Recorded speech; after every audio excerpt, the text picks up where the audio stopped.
Yo, what is good, you guys? Welcome to the video. Today, I'm going to teach you how to play Gladiator. For those of you that haven't watched my previous content, I have created several different guides, combo guides, full class guides from 0 to 45, like beginner builds. However, this video is going to be a bit more advanced.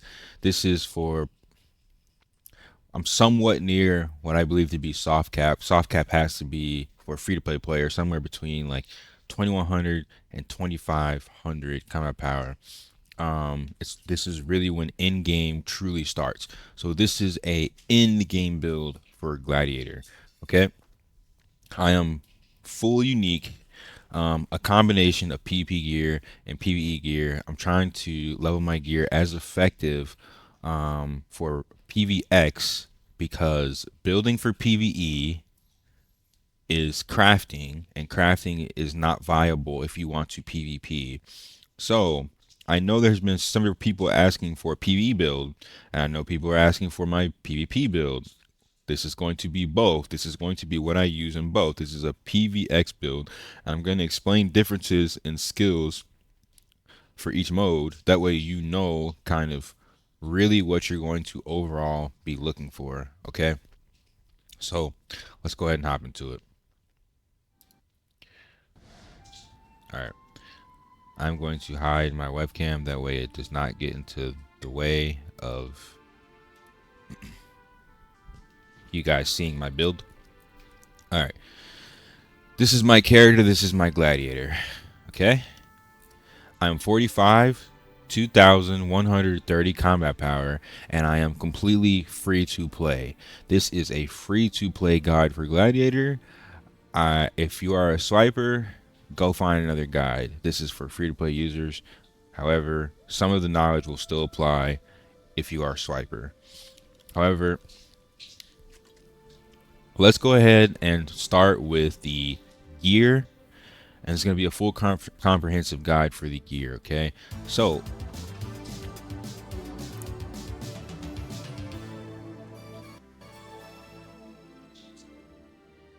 so for the actual gear, I'm going to start with my weapon. And again, most of this, if you are free to play, is going to be almost an exact roadmap of the items you're going to go for, because I'm going for the most cost effective way to build my character and be viable in both PvX. Keep in mind, the only difference, this is just a disclaimer, the only difference between this greatsword and one you would get from, let's say, Expedition, and this goes for all gear, the only difference is that my sword has a PvP damage boost. That's the only difference. However, the item level, obviously it matters. So technically, if you were to get a dungeon drop, you would have a bit higher base stats, but it would be nowhere near as good in PvP. So like I said, this is a PvX build, and because I'm free to play, I can't just feasibly make two sets within 14 days. So if you want to be a PvEer and a PvPer, this is what's for you. And like I said, I will make specific guides. All right, enough disclaimer. So the stats that I'm looking for on this sword, obviously the stats above the soul bind, the attack, the accuracy, the crit, the block, the PvP damage boost, it's all bis, it's all good. The soul bind stats, accuracy, best in slot stat. For PvP, if you don't have accuracy, you can't hit block and parry users. Okay, might, that's going to give me my attack. Critical attack, that's going to give me, that's actually better than critical hit. Critical attack is actually better than critical hit because it's going to give me more damage on a crit, and sometimes I have guaranteed crits, so I'd rather prefer more attack on my crits than critical hit. I also have a very good crit rate already, which I'll show you guys in a bit. Precision is going to give me more accuracy and more crit, all bis stats. I was so fortunate to get this on a soul bind rate with such high ratios. For my second stat, my second weapon, my offhand, again, PvP damage boost. These are really important if you want a PvP.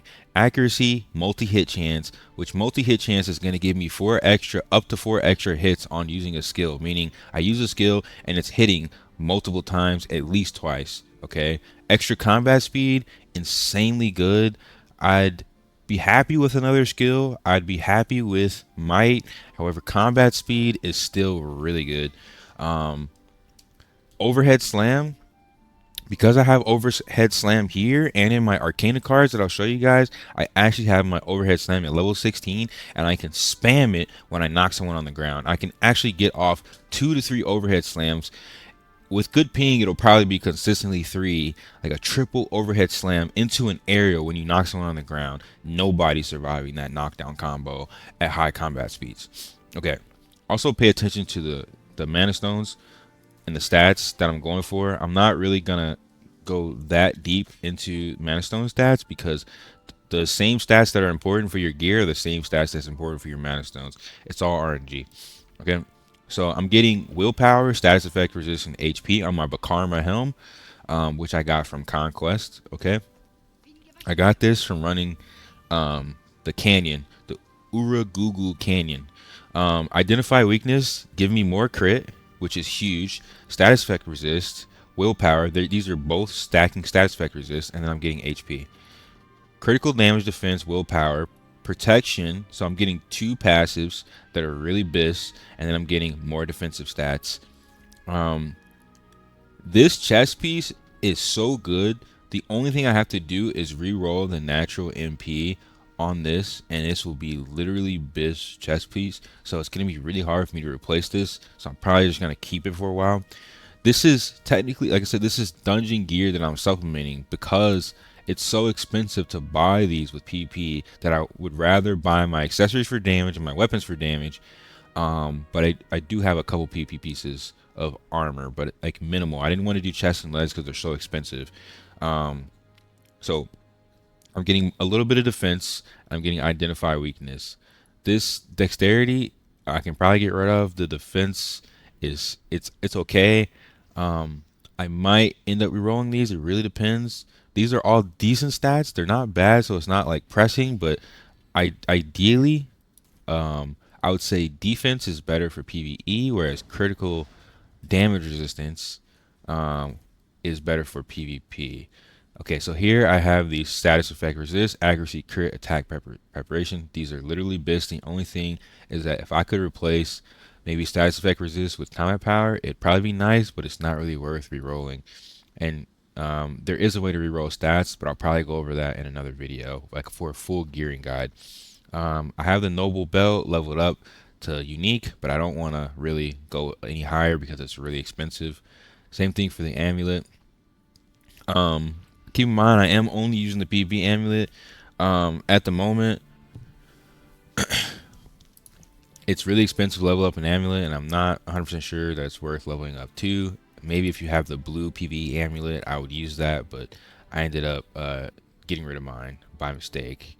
Hopefully, all right. So HP, critical hit resist, and then natural MP. I would only really want to get rid of the MP. The HP and the crit resist are really good. The attack is really good.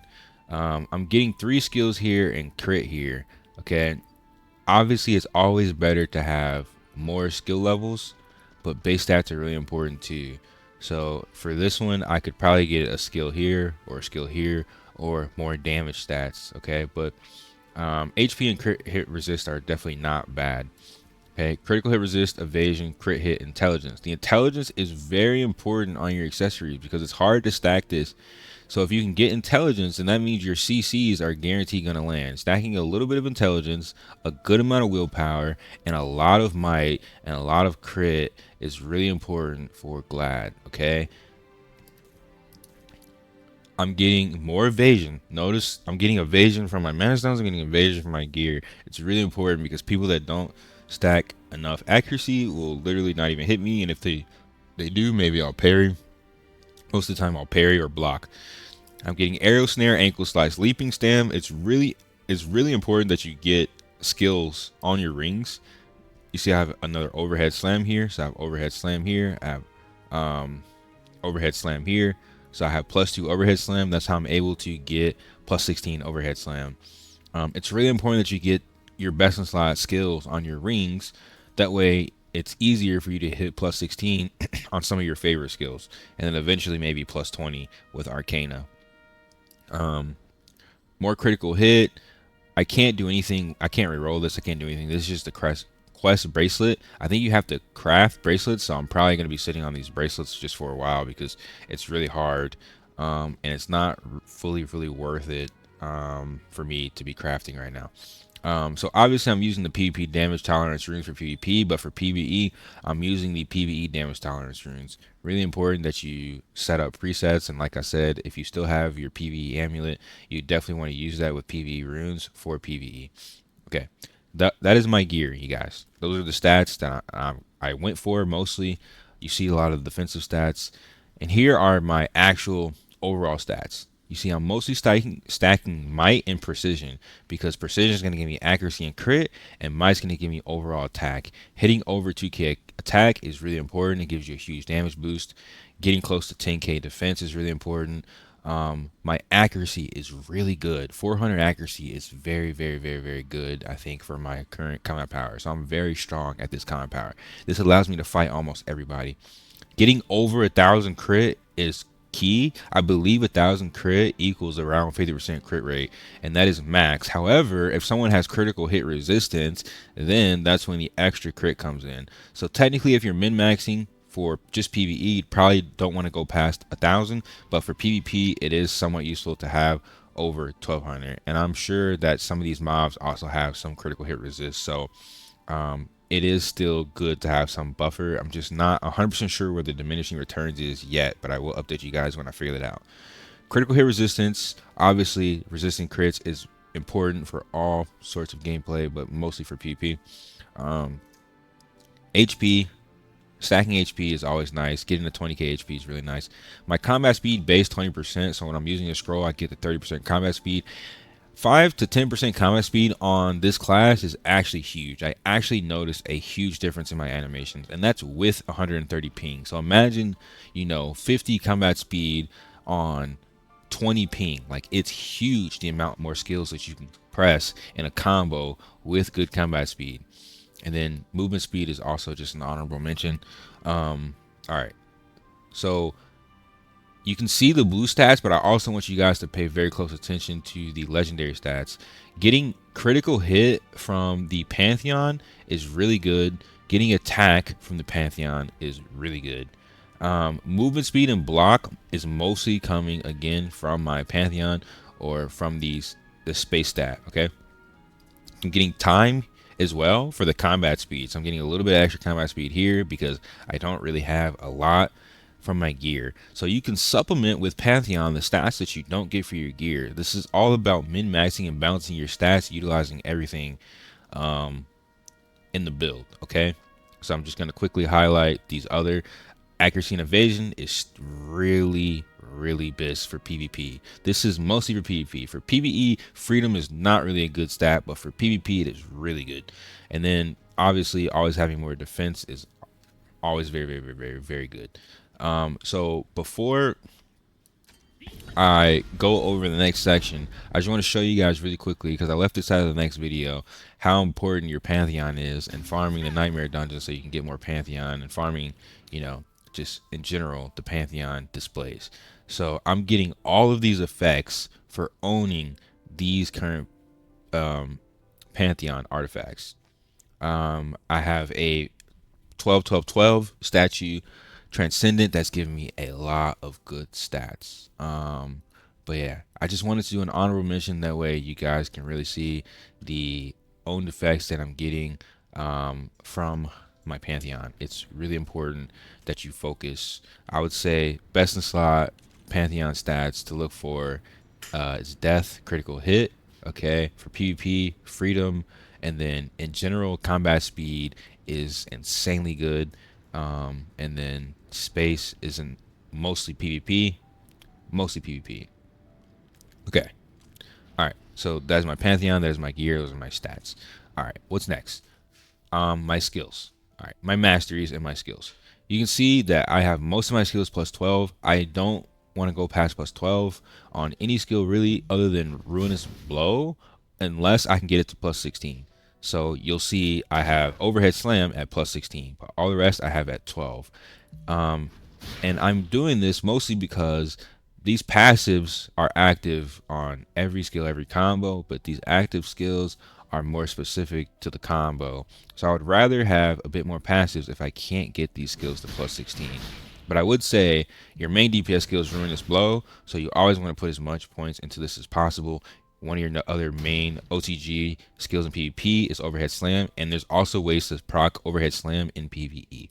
Okay, so that's just a general breakdown of the skill levels. However, let me go over the skill specialties for PvE and PvP. So for PvE and PvP, multi-hit and absorb damage is just BIS, okay? It's just really, really good. And then for Rending Blow, you always want to change the mobile skill. And then having the extra max damage is really good for PvP. Honorable mention for the 200 block if you want to mitigate a bit more damage. It is nice to have the block. However, I pretty much always use these for PvE and PvP. The 20% damage tolerance is absolutely a must. Not only is this making you tankier in PvE, it's making you tankier in PvP. And the 50% chance to activate Ankle Slice is a must because a lot of times we will go in with Leaping Slam and somebody will space, and then we're going to have to follow up with either a Rush Strike or an Ankle Slice. It's really nice to have this on Leaping Slam. But I would say, if you are PvE only, you could take off the 50% chance to activate Ankle Slice, and you would go for Prepare for Battle, because Prepare for Battle is going to give you extra damage and extra crit. So for more DPS, Prepare for Battle, mostly for PvE. Mocking Blade, absorbing HP is always really, really nice. However, if you want more damage in PvE, sometimes having the AoE is better than the absorb damage, especially if you have a good healer. Add the 2 additional strikes is just going to give it more. It's going to basically you have 4 knockdowns or 4 staggers instead of 2, and then you knock the opponent down. So it's making the knockdown animation longer, and it's basically keeping the opponent CC longer in PvP. Same thing for PvE, but mostly for PvP. Okay. Overhead Slam. Now, this is really important. So for PvP, you want the guaranteed crit and remove cooldown. For PvE, take off the guaranteed crit and get the 7% chance to activate on attacking, because this is going to allow you to use Overhead Slam on bosses, and basically you can spam it whenever it procs. You can just keep spamming this skill whenever it procs. It's really good. It is really good for PvE, this skill specialty. And it's the same for Aerial Snare. Aerial Snare also has a 5% chance to activate on attacking an incapacitated target. For PvE, this is necessary. For PvP, I would recommend you go for the 25% airborne chance. That way you can make sure that you're hitting your Aerial Snare. If you notice you're not missing your Aerial Snare, then you could potentially get the extra skill that adds a force chain. Okay, but the extra chance is nice to guarantee that you get the combo, because sometimes Aerial Snaring someone will save you. And at some point I will get this to probably 16 for the extra cooldown reduction. Okay, Rush Strike, the 10-meter range is necessary for all modes. The Rush Strike cooldown is necessary for all modes. Crushing Wave, the Absorb HP is pretty much necessary for all modes. The Reset cooldown is pretty much necessary for all modes. The only thing I could potentially see you doing is removing the HP for the extra damage in the situation that you are doing group PvE and you don't need the heal. But it is really nice to have the heal even for PvE, because you can basically damage mitigate mechanics and tank mechanics while healing. Ankle Slice, getting the plus 16 meter Ankle Slice range is pretty much necessary for PvP. Ignoring block and evasion and lands as a multi-hit is very, very good for DPS. Okay, I would say for PvE only, you could add on the extra Ankle Smash chain skill. That way you have a little bit of extra damage. However, I think in general, sometimes it's just better to have the extra range. That way you can go from pack to pack a little bit faster. And then Sword or Rampage, I get this to 12. The absorb HP is really good. The guaranteed multi-hit's really good. If you don't have problems with surviving, take off the HP and move to a mobile skill. This is only pretty much for PvE. This is only PvE, okay? So it really depends. If you change it to a mobile skill, you can press the skill while moving to the boss's backside, and that's why it's good. But I say in general, sometimes it's better to have the HP because you can damage mitigate and kind of take off some pressure from your healer. But in the situation that you don't have, um, in a situation that you are not struggling to survive, then having the mobile skill instead of the HP is a little bit better. For my Defiance, the damage tolerance is a must. The restoring HP is very, very good. Very, very good for our sustain. However, I could potentially see you using the tenacity duration over the HP. However, I will say having just the basic tenacity buff for 5 seconds should be enough. That's why I like the HP. You have 5 seconds of basic CC immunity, so you can space and knock the opponent down within that 5 seconds, hopefully. Okay. So you see my passive levels, that's a given, okay? Now, the stigma changes. This is a PvX build. If you're PvE only, don't use Forced Restraint, use Wrathwave. However, when you're at my combat power, 2100, this is the best in slot combat stigma setup, okay? I really like Rage Burst. However, for most of the content at this level, you don't have enough time to really sit still most of the time to use Rage Burst. For certain windows, you will have time to sit still, but usually in those windows, you have your overhead slam, you have your aerial snare, and you have your crushing wave reset. So you don't really need Rage Burst at this level of combat power. What you actually need instead of Rage Burst is Zykl's Blessing, which is going to give your party more stagger gauge damage, because most of your damage in hardcore PvE is going to come from stagger gauge damage. And for PvP at level 10, we're going to get 100 accuracy, meaning we're going to hit everything and we're going to hit way harder. And at plus 15, we're going to have 50% multi-hit chance, meaning we're probably going to be hitting like 4 times on every skill. Okay, so for my combat power, Zykl's Blessing is BIS. Okay, you pop this when you're like, if you have any fear that you won't one combo somebody, activate this buff and you'll probably one combo them. Life Still Bade, it's still BIS. It's still so good. If you ever get surrounded by enemies, you press this skill. Not only are you damage mitigating because you're healing, but you're doing massive damage. Massive damage. 6k plus 2.7k. That's an 8k combo. If they don't dodge it, it pretty much forces them to dodge. If they get hit by that, they're getting chunked. Blade Toss is lowering defense and it's slowing. It's still so BIS for PvP, and it's still really good for PvE for the defense reduction. If you're only PvEer, you don't need this level 10. What you're gonna need is only the damage reduction. It's still really good for PvE, and what you can do is kind of focus more on getting your Zykl's Blessing to plus 15, because that's going to be a lot more damage at 50% extra multi-hit chance. That's going to be huge, along with your left click, which gives you 50%. So you're basically going to have, I'm not sure if the percentages are 1-to-1, but you would have plus 100% multi-hit chance.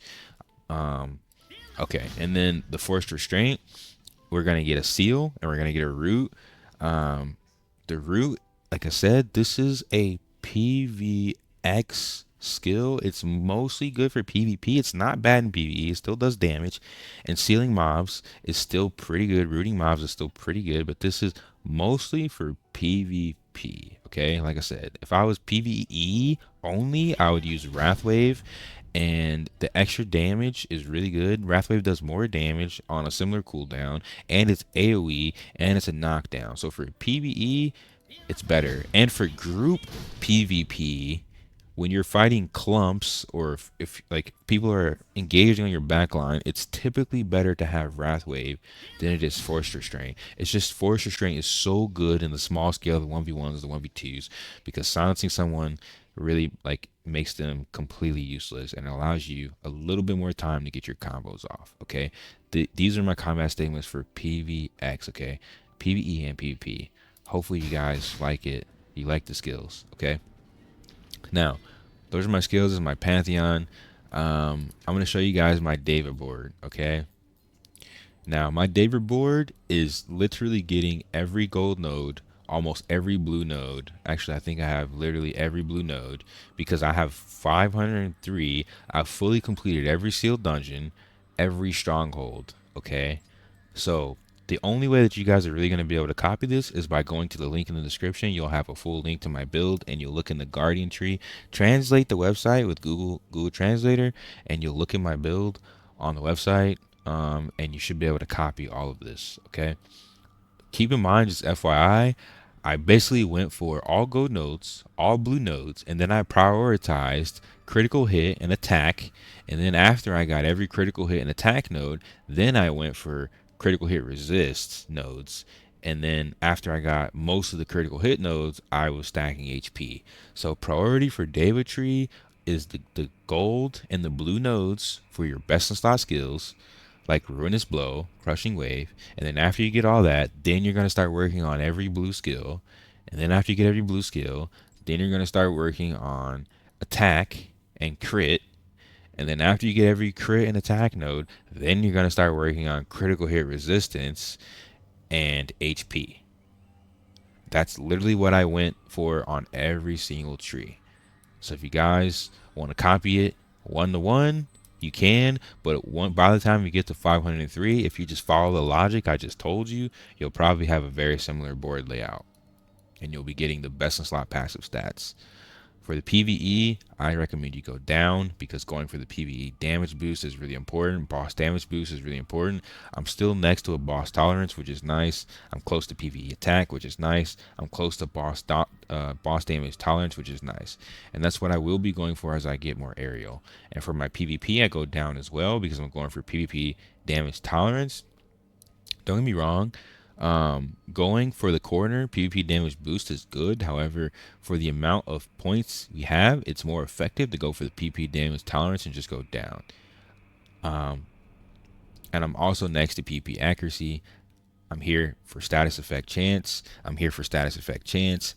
I'm here for more PvP attack. I'm here for status effect resist. So just, I feel like going down, it gets so much more value than going any other direction. You could potentially go left and right. I think going right would be slightly better if you want the PvP damage boost, but I have so much PvP damage boost from my PvP gear, I figured the PvP damage tolerance is a little better for me, along with getting the status effect chance, okay? Status effect resist, I don't think is better than status effect chance for a DPS, and that's why I went here with the PvP damage tolerance first. Eventually, I will map it out, and I'll probably go right here, or I might go right here for more damage tolerance. We'll see. I'm sorry, not right. I'll probably go left here for more PvP damage boost, and get the PvP crit, the status effect resist, and the PvP accuracy, PvP attack with more status effect resist. Okay.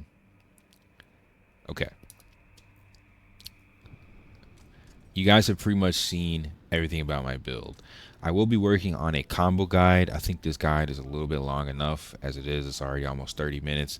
So I don't really want to put in a full combo guide, but if you want a combo guide, please drop a like, drop a comment in the section below. Hopefully this is a full breakdown of the build for you guys. Hopefully it really helps you. Hopefully you appreciate the video. Hopefully I will see you in the stream. Peace and love, you guys. Thanks so much for watching.